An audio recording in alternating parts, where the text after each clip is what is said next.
Welcome to Lesson 12.3. What should President Adams do to protect American ships?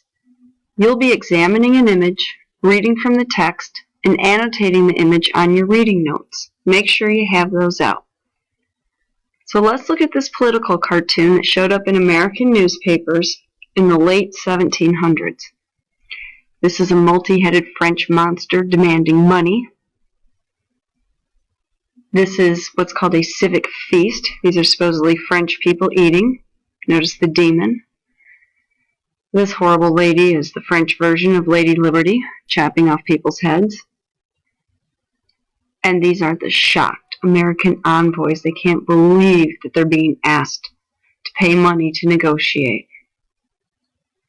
Obviously, the cartoonist had a very negative impression of the French when he drew this. Now we're going to go ahead and do the reading part. 12.3. Dilemma number 1. What should President Adams do to protect American ships?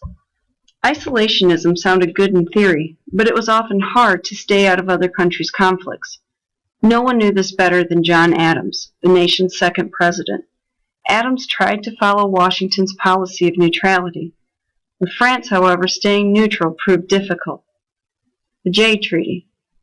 French leaders hoped that Britain's refusal to leave the Ohio Valley would lead to war between England and the United States. These hopes were dashed when Washington sent Chief Justice John Jay to London to settle things with the British. In the Jay Treaty, the British finally agreed to pull their troops from the Ohio Valley. French officials viewed the Jay Treaty as a betrayal by the United States. In July 1796, the French Navy began attacking American merchant ships bound for Britain. Over the next year, French warships seized 316 American ships. The XYZ affair. President Adams sent 3 envoys or representatives to France to end the attacks. French Foreign Minister Talleyrand refused to receive the Americans. Instead, they were met by secret agents, later identified only as X, Y, and Z. The agents said that no peace talks would be held unless Talleyrand received a large sum of money as a tribute. A tribute is a payment of money as the price of protection. No, no, not a sixpence, responded the shocked envoys.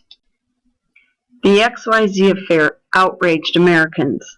At the president's urging, Congress voted to recruit an army of 10,000 men. It also voted to build 12 new ships for the nation's tiny navy. The slogan, "Millions for defense, but not 1 cent for tribute," was heard everywhere as Americans prepared for war. Meanwhile, Congress authorized American warships and privately owned ships, called privateers, to launch a half-war on the seas.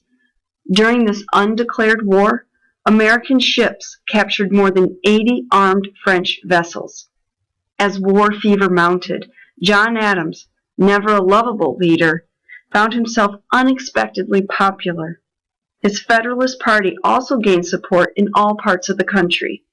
The question facing Adams was whether doing the popular thing by unleashing the arrows of war on France was also the best thing for the country.